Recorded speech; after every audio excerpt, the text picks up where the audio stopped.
तमाम बुरी खबरों, बुरी हार के बीच कांग्रेस के लिए एक अच्छी खबर आई है तेलंगाना से। तेलंगाना में कांग्रेस ने नगर निकाय चुनाव में शानदार जीत हासिल की है। पश्चिम बंगाल समेत 5 राज्यों में होने वाले विधानसभा चुनाव से पहले तेलंगाना निकाय चुनाव का रिजल्ट कांग्रेस के लिए गुड न्यूज की तरह है। हालांकि चुनाव में भारत राष्ट्र समिति यानी बीआरएस और भारतीय जनता पार्टी ने भी मजबूत उपस्थिति दर्ज कराई है, लेकिन पूरे चुनाव में दबदबा कांग्रेस का ही देखने को मिला। 2995 वार्डों के नतीजे आधिकारिक तौर पर घोषित कर दिए गए हैं, जिनमें सत्ताधारी कांग्रेस ने 1537 वार्डों में निर्णायक जीत हासिल कर ली है। कांग्रेस ने बीजेपी, एआईएमआईएम और बीआरएस सभी पार्टियों को पीछे छोड़ दिया है।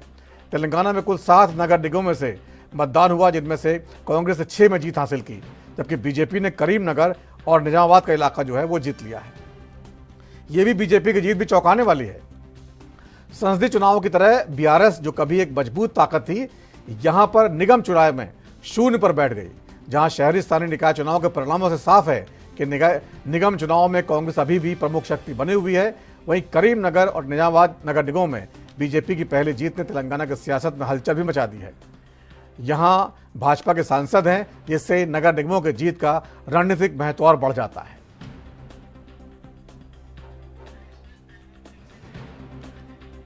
तनुज दीक्षित साहब जुड़ गए हमारे साथ, राजनीतिक विश्लेषक जी। तनुज जी, कांग्रेस तमाम हार रही थी, लेकिन तेलंगाना के नगर निगम चुनाव में जीत हुई है और 7 में से 6 नगर निगम जीत लिए हैं और करीब 1500 के आसपास सीटें जीती हैं 2900 में से।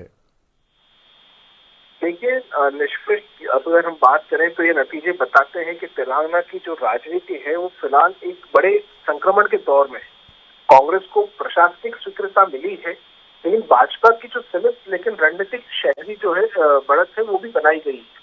साथ ही साथ तेलंगाना के जो नगर निकाय चुनाव की जो नतीजे के आंकड़े ही नहीं देखने को मिल रहे, बल्कि राज्य की बदलती एक सियासी केमिस्ट्री का भी एक साफ संकेत दिखाई देता है। भारतीय राष्ट्रीय कांग्रेस की जीत बताती है कि सत्ता में आने के बाद पार्टी ने शहरी मतदाताओं के बीच गवर्नेंस प्लस भरोसे का नैरेटिव बनाने में एक तरीके से सफलता पाई है।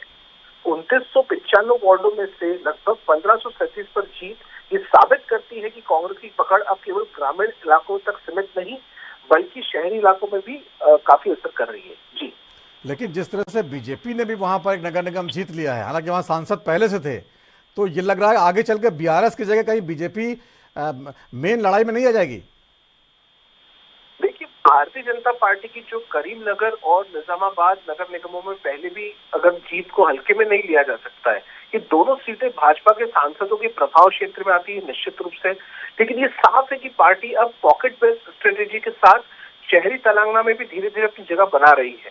ये जीत आने वाले विधानसभा चुनाव के लिए भाजपा को मनोवैज्ञानिक रूप से बढ़त जरूर देगी। जी, इस जीत के साथ कांग्रेस ये भी अब चुनाव आयोग पर बार बार निशाना साधती है कि चुनाव निष्पक्ष नहीं हो रहे हैं, लेकिन अब उनकी जीत हुई है तो इस पर कोई बयान नहीं आ रहा। निश्चित रूप से अब चुनाव आयोग को लेकर के बयान नहीं दिए जा रहे हैं, क्योंकि बम्पर जीत मिली है। लेकिन इन सब में हम देखें तो बड़ा झटका एक भारत राष्ट्र समिति को लगा है। कभी शहरी वोट बैंक की मजबूत दावेदार रही बीआरएस आज शून्य पर सिमटना इस बात का संकेत देता है कि पार्टी अभी भी सत्ता से बाहर होने के बाद खुद को नए सिरे से रिपोजिशन नहीं कर पाई है, और यही नतीजा है कि आज बीआरएस के लिए एक अलार्म बेल है और पार्टी पूर्ण रूप से शून्य सीटों के साथ बाहर हुई है। जी तनुज जी, बहुत बहुत धन्यवाद चर्चा में शामिल होने के लिए। तो तेलंगाना में कहीं ना कहीं राहुल गांधी के लिए भी अच्छी खबर है, और जिस तरह से केरला के नगर निगम चर्चा हो रही थी कि मोदी जी ने वहां भी अपना झंडा गाड़ दिया है, वैसे कह सकते हैं कि राहुल गांधी, चूंकि तेलंगाना में कांग्रेस सरकार है और वहां पर वो अच्छा कर रही है।